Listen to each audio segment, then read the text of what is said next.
विधि 22 साल की नवी होती थी, जिसका अपनी दादी के अलावा दुनिया में कोई नहीं था। अचानक एक दिन दादी की मौत हो गई। विधि अब दुनिया में बिल्कुल अकेली रह गई थी। उसके बॉयफ्रेंड सनी के अलावा अब उसका इस दुनिया में कोई सहारा नहीं था।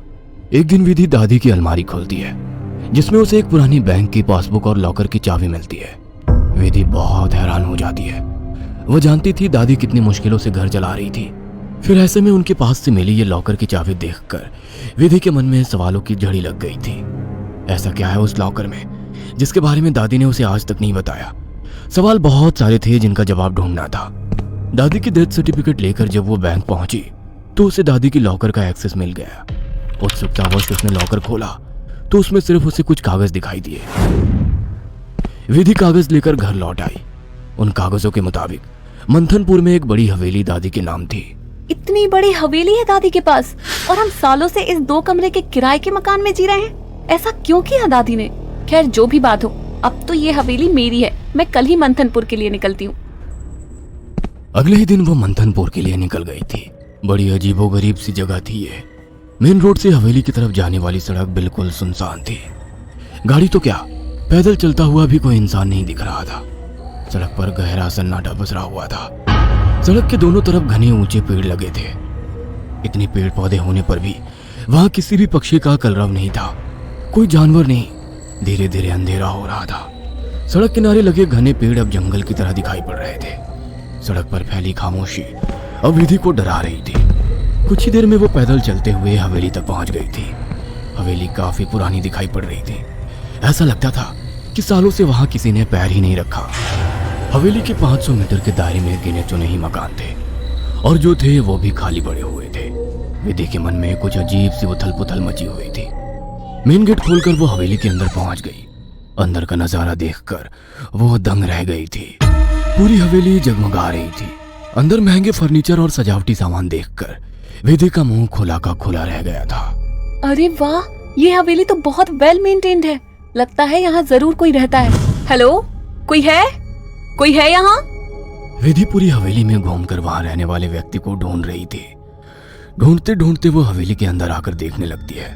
तभी एक बूढ़ी औरत ना जाने कहां से विधि के सामने आ जाती है। बूढ़ी के चेहरे पर गहरी झुर्रियां थी और कमर झुकी हुई थी। काला लबादा पहने, आधा मुंह पल्लू में छिपाए, वो औरत बेहद डरावनी लग रही थी।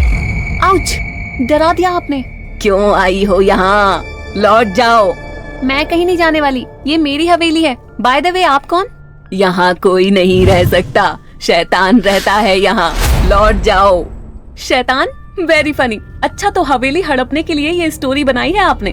विधि कुछ कहने वाली होती है, तभी वो देखती है कि बूढ़ी औरत हवेली की ओर देखकर कुछ सकपका गई है और अपना चेहरा ढकते हुए वो अचानक ही अंधेरे में कहीं गायब हो जाती है। बड़ी अजीब औरत थी, कुछ स्ट्रेंज ही जगह है। विधि हवेली के अंदर आ जाती है और अपना फोन निकालकर सनी को कॉल लगाती है। हेलो सनी, तुम विश्वास नहीं करोगे, ये हवेली तो हमारी सोच से भी ज्यादा खूबसूरत है। तुम बस जल्दी यहाँ आ जाओ। हाँ, मैं आज रात को ही निकलता हूँ। सुबह मिलते हैं, बाय। अगले दिन सुबह सनी भी हवेली पहुँच गया था। अरे यार, कहाँ फंसा दिया विधि ने। अंदर जाने तक का रास्ता नहीं है। हर तरफ झाड़ियाँ, पेड़ पौधे। ऊपर से मुझे कहा कि मेरी सोच से भी ज्यादा खूबसूरत है हवेली माय फॉल्ट। सनी बड़बड़ाता हुआ मेन गेट से अंदर जा रहा था। बाहर का कंपाउंड क्रॉस करने के बाद अब वो दरवाजे के सामने था। उसके नॉक करने से पहले ही दरवाजा खुद ब खुद खुल गया। सनी हैरान रह गया था। अंदर पहुंचकर उसने देखा हॉल में कोई भी नहीं है। विधि को पुकारते हुए वो अंदर बेडरूम की ओर बढ़ गया। बेडरूम के अंदर का नजारा देखकर सनी ने दांतों तले उंगलियां दबा ली। विधि अंदर बेड पर बैठी हुई थी। उसके लंबे बाल खुले हुए थे और उसके चेहरे को ढके हुए थे। बालों के बीच से उसकी लाल खून आंखें दिखाई पड़ रही थी। दोनों हाथ और पैरों की मदद से वो बेड पर ऐसे बैठी हुई थी मानो कोई जानवर हो। उसकी खूबसूरती गुलाबी त्वचा जगह जगह से कटी थी और सफेद पड़ गई थी। विधि को देखकर सनी जोर से चिल्लाया, विधि, ये क्या हो गया तुम्हें? सनी की बात सुनकर विधि ने डरावने अंदाज में गर्दन टेढ़ी की। अब उसके चेहरे पर से कुछ बाल हट गए थे। वह भयानक आवाज के साथ हंसने लगी।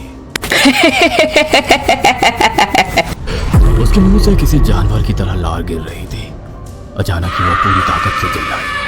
विधि के बाल हवा में उड़ रहे थे और चेहरा चीखते हुए और भी भयानक होता जा रहा था। काले दांत, और सफेद पड़ चुकी आंखें आकार में बड़ी होती जा रही थी। सनी के अंदर और देख पाने की ताकत नहीं बची थी। अपनी पूरी ताकत लगाकर वो कमरे से बाहर की तरफ भागा। बाहर हवेली के दरवाजे तक पहुंचा ही था कि विधि की दर्द से भरी आवाज सुनाई पड़ी। सनी, मुझे छोड़कर मत जाओ, मुझे बचा लो। सनी, ये मुझे नहीं छोड़ेगा। बहुत दर्द हो रहा है, बहुत दर्द हो रहा है। विधि जोर जोर से रो रही थी और सनी को रोकने के लिए बोल रही थी।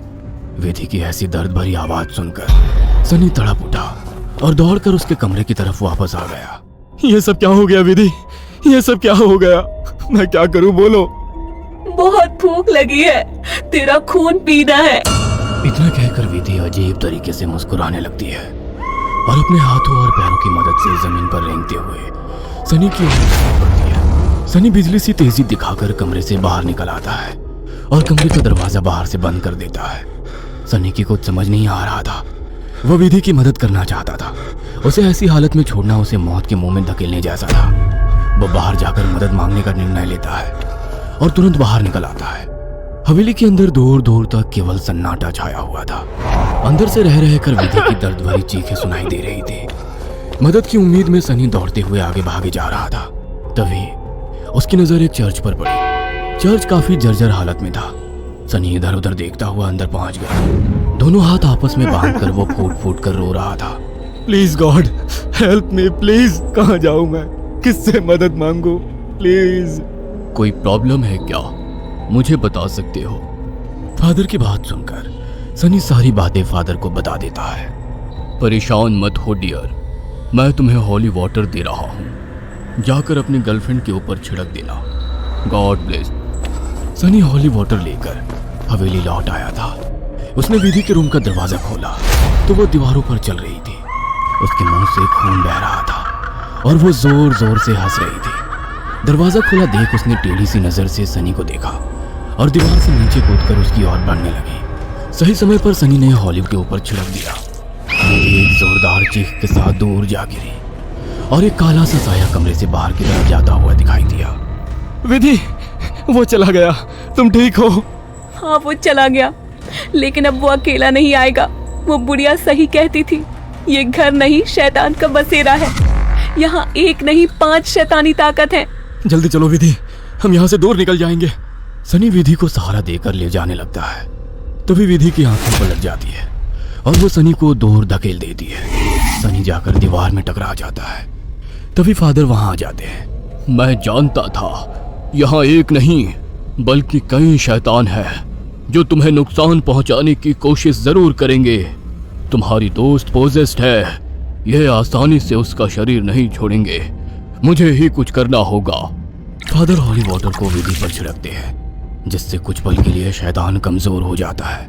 उसी समय वे दोनों उसे बेड से बांध देते हैं। उसके बाद फादर प्रेयर बोलने लगते हैं और वाटर की कुछ बूंदें उसके ऊपर गिराने लगते हैं। विधि पूरी ताकत लगाकर चीख रही थी। फिर कुछ देर बाद अचानक उसने चीखना बंद कर दिया। भयंकर सी आवाज में उसने कहा, ये मेरा शिकार है, तुझे क्या लगता है इसे बचा लेगा? इसके बाद विधि ने झटके से अपने दोनों हाथों पर बंधी रस्सी को खींचकर तोड़ लिया और अपने हाथों और पैरों को उल्टी दिशा में मोड़ने लगी।